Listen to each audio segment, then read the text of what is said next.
Good morning, sir, and my dear friends.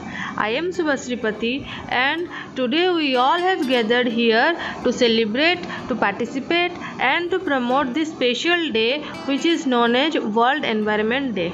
So, this World Environment Day is celebrated on 5th June every year. It was first held in 1974, and this campaign is for raising awareness on emerging from environmental issues to marine pollution, human overpollution, global warming, and wildlife crime. It has grown to become a global platform for public outreach with participation from over 143 countries annually. Major corporations, NGOs, communities, governments, and all celebrities worldwide adopt the theme of WED to advocate environmental cause. Its official name is UN World Environment Day, that is United Nations World Environment Day. It is also called as Eco Day. For almost 5 decades, WED has been raising awareness, supporting actions, and driving changes for the environment.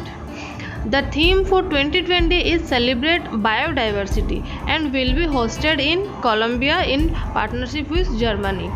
In 2019, the theme was Beat Air Pollution and the host was China.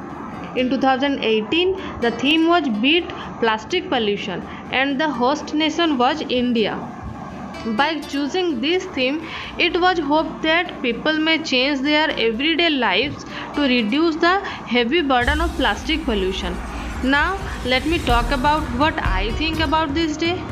We should celebrate every day as Environmental Day instead of one day, because the world once which was all green has turned out to be a big concrete jungle.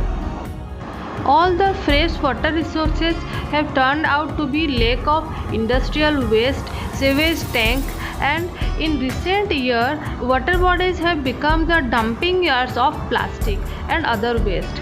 So we should be concerned about this. For our and future generation survival, World Environment Day is celebrated. At last, I would like to thank for giving me this opportunity to discuss with you all about our environment and sharing my opinions. Thank you.